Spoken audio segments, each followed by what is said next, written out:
New Zealand Warriors get it done in the final game of 2024 up over the Sharks. Shaun Johnson magic in the final seconds. Seal it with a try assist. Dallin in the corner. Man, so stoked for the boys. Absolutely so stoked for the boys finishing up, particularly Jazz and SJ.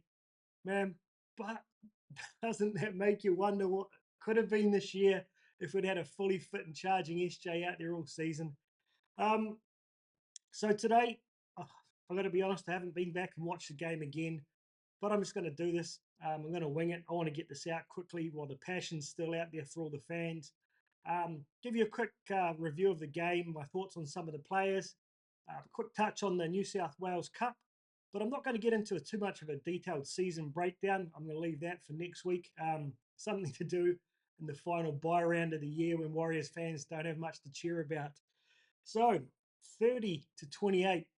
Let's be honest, fans, half time. Who was thinking 40 plus? Another repeat of the Gold Coast trouncing.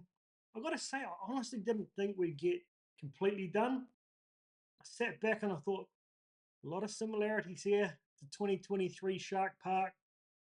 You know, I knew Shaun Johnson would go in there and make some kind of emotional speech, get the boys fired up. Watching the Sharks over the season, they've drifted in and out of games like we have. So I wasn't completely without faith. I was sad more than anything at halftime, thinking, man, complete reflection of how our year's gone. Gutted for guys like Jazz and SJ, not so much AFB. You know, he's still got a long way to go in his career, but for those two boys finishing up on a hiding would truly, truly suck. But luck turned. When was the last time we had two tries against us, pulled back and disallowed? It's usually the other way around. And then the magic came. So just to quickly touch on this, what do we have? 5 tries to 6. Warriors with 6 there. Metcalf, Dallin with a triple, Chance and Montoya. Man, our attack looks slick when we're on. Just thinking about the first half, though, it's just been the nature of our season. I've said this week after week, like I seem like every week I could just cut out the first opening and play it again from the week before. In the grind, we get the first try, they get a try, and they get another one, and we kind of fall off. And it was so hard to sit there and try and pick who was missing, what was going on, particularly on defense, not getting our numbers right, and it just felt like it's that fraction of a second guys are in two minds. Am I going to go for this 100%? Um, Maybe they just feel like they've missed the play already and they just start walking instantly rather than putting in that extra, you know, bit of effort to get there and be that final person covering. I can't remember exactly which one of the tries it was, but we were kind of stripped for numbers when we should never have been. I think it was the try when Edo was off the field. And SJ was the only guy across here covering. I just felt like those micro effort areas were a little bit down, just like we've seen throughout the season. I don't know why that's happening, but I really hope it's something that Webby can address in the off season. I thought that first try we got, that was just classic SJ, and then showing the future with the speed of Metcalf up on the inside and his ability to charge away. I thought it interesting when you watched him chase the Sharks' first try. I got the feeling that Metcalf was only running about 92, 93%. Or if there's still that little bit of a fear that if he goes 100, he's going to do that hammy again. Just a little bit of an odd running style there. So I don't know whether he's still favouring something, but it shows just how quick he is.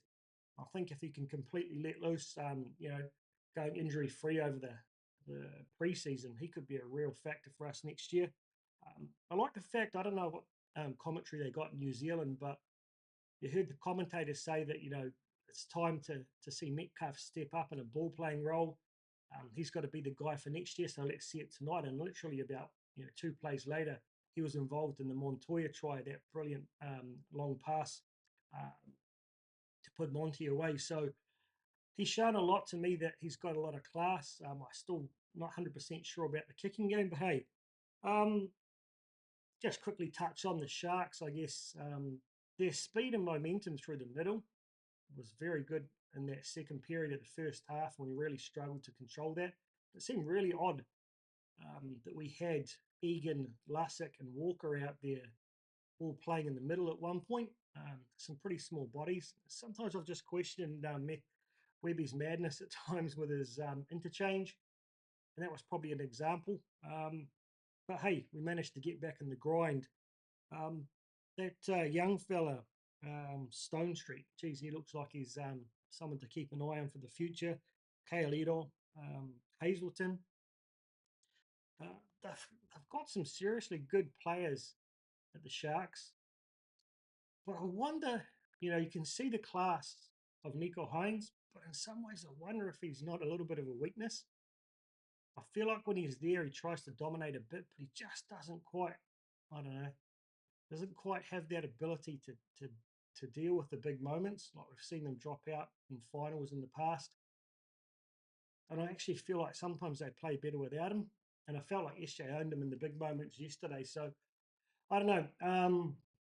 Curious to see how they go next year. I'll be curious to see how AFB fits in there. Is it Hunt? They're looking at moving to the Sharks or whatever, but man, they've got a prop heavy roster. And I think with the emergence of the way the Bulldogs are playing with that small mobile pack, they may start to struggle with the speed of the game. But time will tell. I honestly don't expect them to go too deep into the finals again this year. Said got some great players, but I've always thought they're ladder imposters. Probably benefited from a pretty handy draw this year. So enough on them. The Warriors, have a quick look at some of the stats for the first time in a while. At halftime, I think we had something like 45% possession, wrestled that back to 53% in the end. Completion rate, 95% from the Warriors. Where's that been all this season? We've actually, I think, we're running about second in completion rate, but 95%. Just 2 incomplete sets out of 43 is outstanding. 84% for the Sharks was telling. They were leading us in running meters by, I think it was about 200 or 300 meters at half time. We ended up 1,864 running meters versus their 1,556. So that's a massive turnaround in the end. Post-contact meters, they were leading us as well, but we ended up winning that. Line breaks, 8 line breaks to the Warriors. They only had 5. It's not often this year we've been able to say that. And I feel like we finally had a license to just attack, be expansive. I just love it when we shift early in our own red zone, rather than just those 4 or 5 outside backs charging up through the middle, just literally smashing themselves, trying to get to the 40, shifting it wide on the second and third tackle, getting that ball out to Capewell or Ali Lautai. He was outstanding, getting us out of our red zone last night. So it's great to see that the line breaks came, and I really hope that Webby imagines our attack a bit in the off season. Average set distance 43 for us versus 40 for them. Offloads 10 for us versus 3 for the Sharks. Man, that's something we haven't seen a lot of as well. Kick defusal still a little bit of an issue for me at 80% there, but not too bad. Similar kicking distance, both around 600 meters. Defense 88% for us versus 84 for them. Shit, close to 90%. That's finals footy. You should be playing finals footy with that. Playing against the top 4 side. Missed tackles, we had, I think it was 21 or 23 or something in the first half, and we finished up with 35. So we managed to pull that back, and they ended up with 47 missed tackles, with 16 ineffective tackles from them and only 6 for us. Errors, just 5 errors, guys. How good is that? We've seen 15 in a game this year. Amazing what you can do when you don't make errors, but I felt like those penalties that Walker must have given away about 3 or 4 of them. It felt like he was always almost doing it on purpose for a minute there. But in the end, we ended up with 6 and they had 8. No ruck infringements against us, 2 inside the 10s. I think a couple of those were Walker as well. So yeah, statistically, it's nice to win the stats, and the most important stat, those freaking 2 points. So stoked for the boys. Now let's get on to the individuals. So just looking at their running meters, Kennedy only ran for 122. Man, we managed to tie him up well. And State Street, and Stone Street, sorry, State Street, it's a bloody company name. Stone Street running for 203. Rudolph, the only one of their forwards to run over 100 meters with 114, but I think that's a reflection on how much they rotate their middles. But for Warriors, Tane Tuolpiki, what's your call, guys? I think he showed enough attacking flair, elusiveness, uh, potentially come up short a couple of times on defense, but I feel like he's got enough that I want to see him play a lot more footy at fullback for us next year. Um, I love Chance. I'll get on to him at centre in a moment, but he just doesn't trouble the line when he's bringing the ball out. But just that step with Tane and the strength of the guy, he never really gets pushed back for someone his size. 27 runs, 204 meters, 61 post contact, and he was cramping up with about 30 minutes to go. 2 line break assists, 2 try assists, 5 tackle breaks. 3 tackles made, 3 missed, which is about much of a muchness for a fullback these days. Yeah, I like him. I like the idea of him playing fullback. I'd like to see what RTS can offer on a wing. I've been talking about Tane with a mate of mine for a while who's always questioned his speed, but I just think he's got enough. I think he's got enough elusiveness and acceleration, just sense for the game that he deserves more footy. Dallin, he had a bit of a quieter patch during the year, but I've got to say, I think of the guys who played wing this year, he definitely stood up and played well throughout the whole season. He constantly ran for more meters than Montoya, which wasn't the case last year. Montoya was generally 20% more than him, but just 109 meters for Dallin, 15 runs, 29 post contact, 2 line breaks, 3 tackle breaks, and the tries. So great to see Dallin out there just able to finish in those big moments when you really need it, and for him to get that final try off SJ, shit, that made me happy. Chance at centre, here we go. I liked it. He did what I expected him to do. He can distribute. He D'd up well. Didn't make any major errors on D that I can recall. Missed 1 tackle, made 15. 120 meters off 13 runs is a pretty good contribution compared to some of our other centres. So I like it. I like it. And I think if you want to have him involved in the game and you want his experience there, I feel like centre is where we need to do it in 2025. Tane or RTS at fullback for me. I'm saying it now. Ali Toa, I felt like he struggled to really get into first grade a little bit this year with his injuries and so forth. He too pulled up with a bit of cramp or a bit of a calf early on that had me worried, but shit. 14 runs, 172 meters. That's right up there with one of RTS's best games. 59 post contact, 1 line break, 10 tackle breaks. Clearly the most for the Warriors. Chance with 6. Defensively, 100%.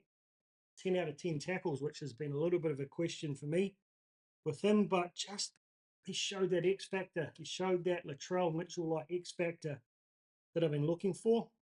So this creates a lot of questions, guys, around the centres for next year. Adam Pompey, I felt like he improved his game. I felt like he started to run with more aggression. He got the fin going. We all know how good Rocco Berry is. He's just so solid. That defense, I think, that kick chase, his ability to put a man away. You got Ali, you got MGT, and now Chance. Shit, we're going to have some good centres playing in Cup next year. And I honestly, long term, I think Ali Lautoa and Rocco Berry for me. But in 2025, shit, it could well be Chance and Ali Lautoa. Really don't know. Montoya, I thought he had a great game. I thought that was one of his best games in a long time, actually. I've heard a couple of whispers. I haven't seen anything personally.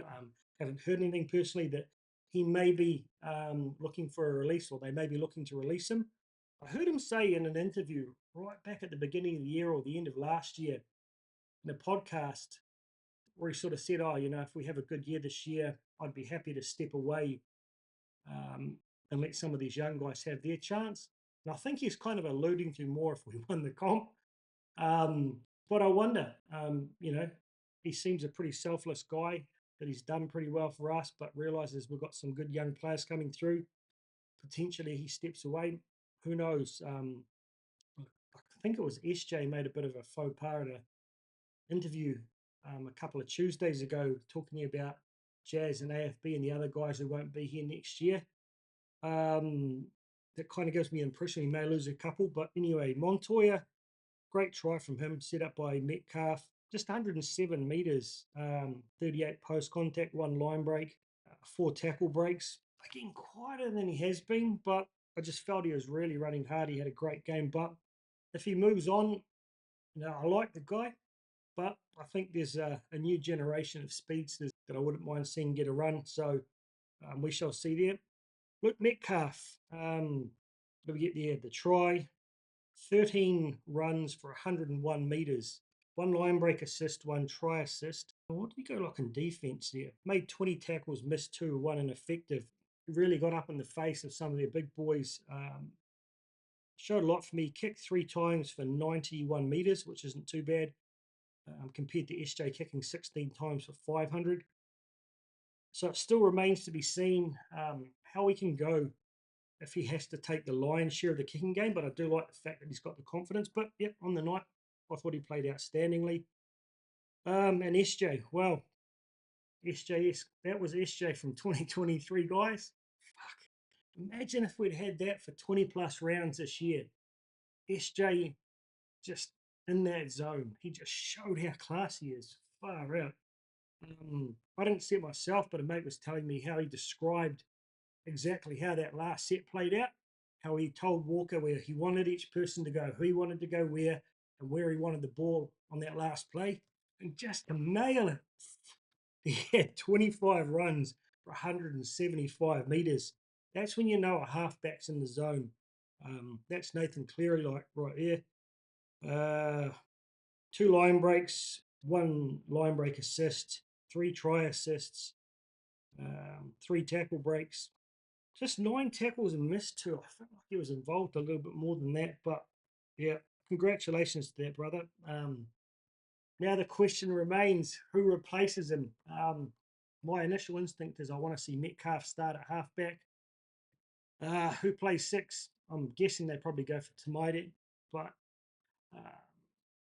you've got guys like Luke Hanson, again, showed last night. He's got some serious class about him. He's got some speed. You've got Chanel there. A lot of options as far as 6s go. I initially think they'll go for Luke at 7 and Tamaiti at 6.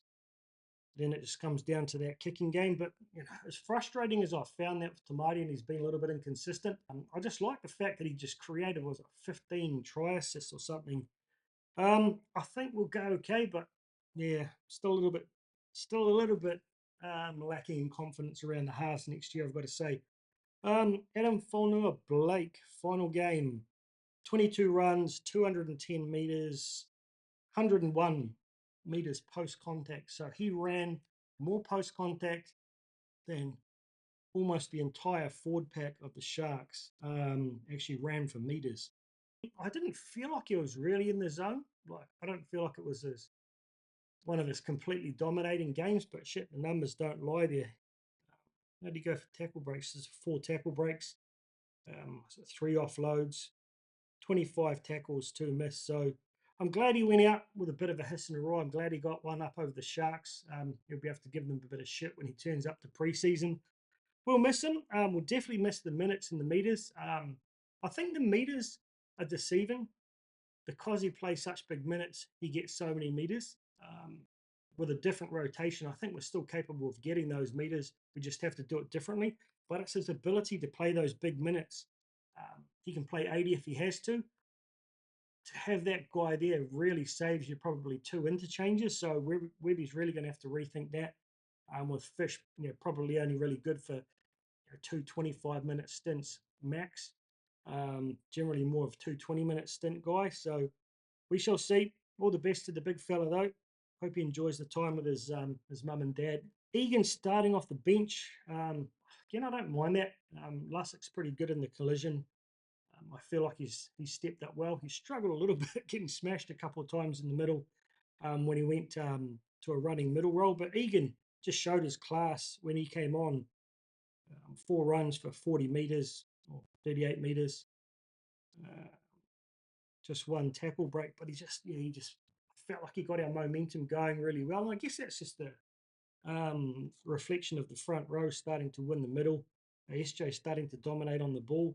But I hope he can go away over the off season, completely rehab that body.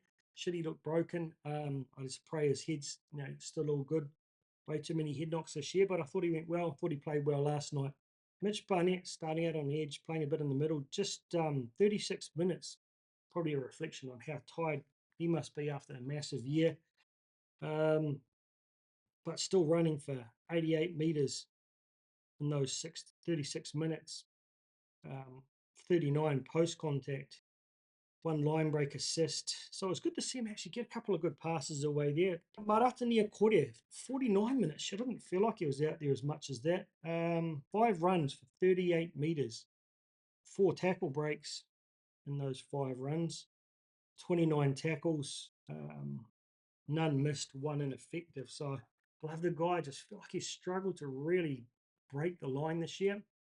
But I can imagine him being a really solid impact middle next year. I'm not too sure. There's a lot of questions regarding how the 4-pack will line up. But yeah, he did pretty well. Shame about the knock to the head, but glad he was able to come back out. Capewell playing 80 again. Geez, he's put in some yards this year, particularly since Origin. 12 runs for 132 metres. I love how much more he's running now. And I love it when they spin wide early and him, like I said, him and Ali get that ball out wide. He's pretty elusive. I felt like he lifted his aggression levels a lot after State of Origin. Don't know whether that's something that came from Webby or maybe it came from being in that Origin camp, but I just feel like he really took his aggression levels up. 54 post-contact metres. Just the 1 tackle break though. What do you do on defense? 34 tackles, 4 missed and 1 ineffective. So post Origin, I'd put him right up there with Mitch as far as their contribution goes.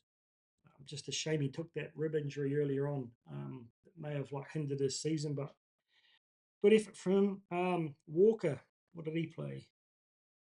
72 minutes, 63 post contact. No tackle breaks though. 43 receipts of the ball. Freddie Lussick with 48, playing a lot of the game at hooker. So shows how much the ball went through his hands. 33 tackles, 6 missed. I was a bit critical of him, chatting with mates at half time. I just felt like he wasn't quite making that 110% effort we needed from him. I felt like he was just kind of drifting after the ball went past him a little. But then when things started to get a little bit ugly, got a bit niggly, I love that he was in there. He was the one leading the aggression, really winding up the opposition, putting a lot of pressure on the referee, which I think the referee buckled in the end. And from that point on, he really started to light it up. And I don't think it's a coincidence that we started to really click when he clicked into gear. And like I said, the way SJ described him, Walker, that is setting up that final play to win the game. So a lot of questions around him, whether he stays on for this year. I've heard he asked for an extension. I heard they offered him one, but I'm not 100% sure he was happy with what he offered, so I don't know what that eventuated to. But if he stays, he's just showed how valuable he can be, particularly when his head's all in it. So I hope he does stay, that's for bloody sure. Freddie Lussick starting, playing 60 minutes, about half at hooker, I guess.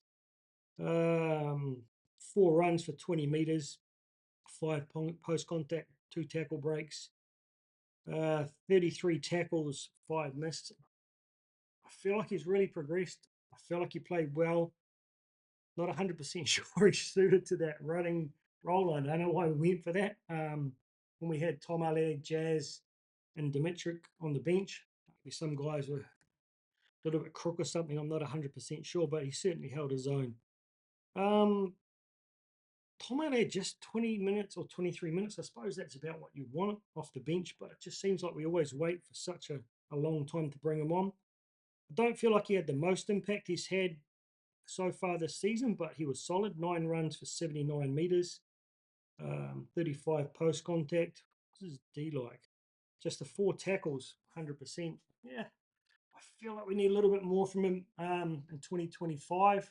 I've expected huge things out of him off the back of the um, start of 2023 he had, but he kind of petered off there a bit. He's kind of struggled to get back in there. But I like the fact that Webby's still showing a bit of faith in him. That he could definitely be one of our guys going forward in 2025 because Dimitric's putting a huge amount of pressure on him because of his impact.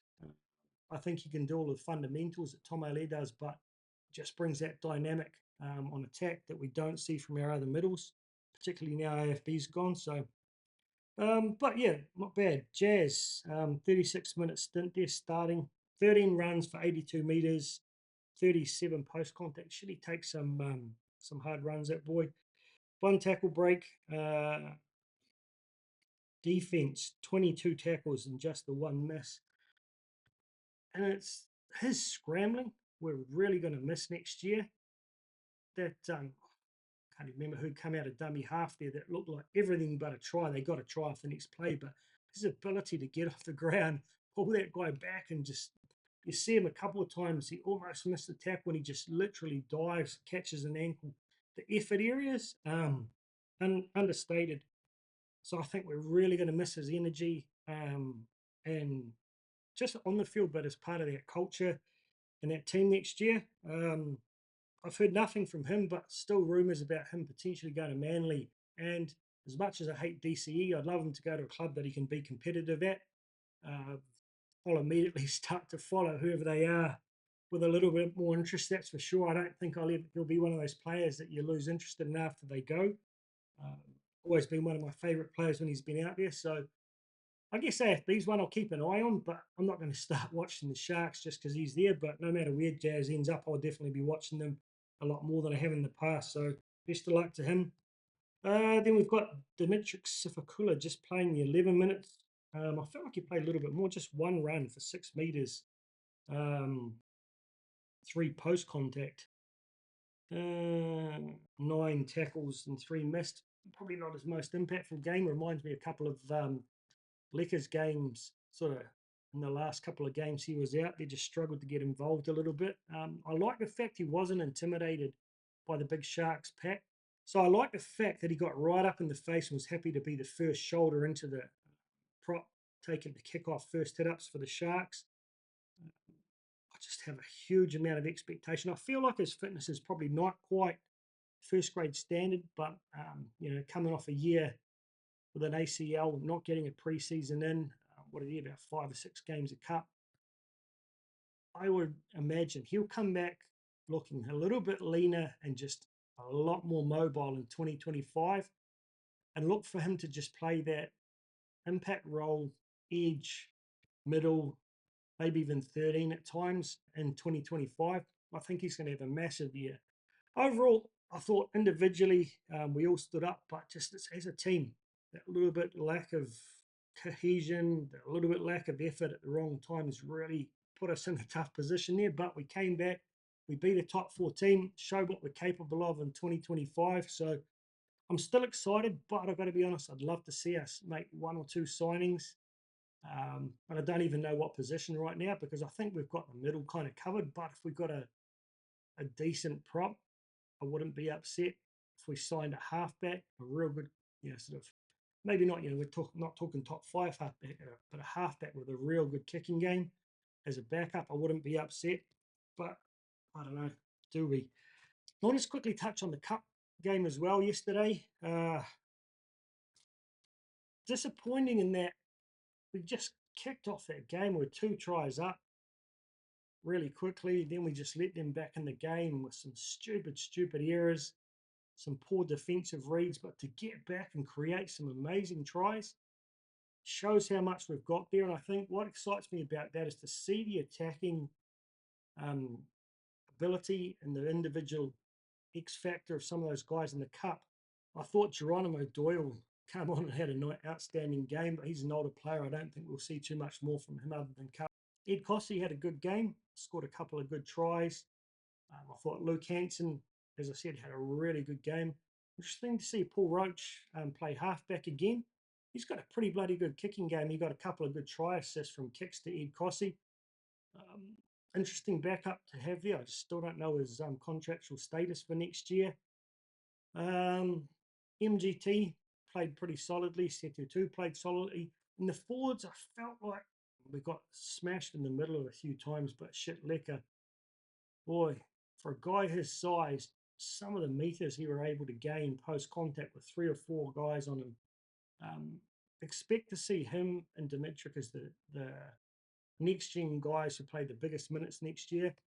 Zion ended up with a try, played pretty well, but still, I just don't think he's quite at Dimitrik and Lecker's level yet. Similar with Jacob Laban, he has some amazing games, but he sort of drifts down a little bit. But I'd expect him, well, actually all 4 of those boys to get some first grade time in 2025.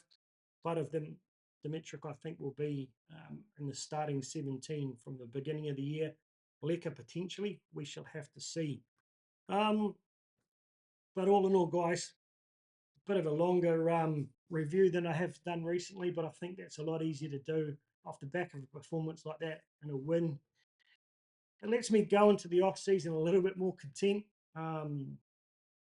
Excited to see the Cup guys, how deep they can go, pushing a Jet side who are above them on the ladder. Had we won that yesterday by the right amount of points, we could have potentially won the minor premiership. Now we'll finish in 4th, but no idea of the ramifications as far as the finals go. I might do a bit of a finals preview for the Cup at some point over the next week or so. But yeah, there's a lot of hope. So I hope everyone gets in behind them. Look, if you don't have it, pay the money and get the New South Wales Cup Rugby League out if that's the only place we can get them, because it's well worth watching. You know, I think $50 Australian, I got more than enough out of that. The Harold Max, a few SG Ball games, probably would have got about 8 Cup games out of that. That's, what's that, 3 beers and a little bit at the local pub these days for $50. So get them behind them. I reckon with Ali Lautoa, Tame Tua Picky back in the mix, Freddie Lussick can probably go down and play. I think he may have played enough games in Cup. I had a bit of a look at the rule. You've got to have played 8 Cup games or played as many or more Cup games than first grade in order to be eligible for the finals. So I don't think we'll see anyone like Luke Metcalf, Jazz. Not sure about Tamati. I don't think he played anywhere near enough games. Similarly with Chanel, I'm not sure if we'll see him there. Bunty may well be eligible. I think he played enough. Tom Alame maybe played enough. So we're going to see a pretty strong lineup. I just really hope one of our halves, the fringe halves like Chanel, can go down in there. It's a little bit of a challenge having Roach in at 7, but I thought he held his own all right. So we shall see. Exciting times over the next couple of weeks. So I'll probably do 2 sessions to review the season, forwards and backs separately, including a bit of a roster review and looking at who we've probably got heading into 2025 and what we can expect. But for now, thank you all for your hearty support, especially the guys who've commented every week, watched every video, have been following me from the beginning. To those who've joined recently, to those who don't have a chance to comment, I appreciate you all. Much love. It's great being part of this Warriors whānau. Only about 7 long months to wait. Geez, I hate the off season. Up the mighty Warriors. Next year will definitely be our year, surely.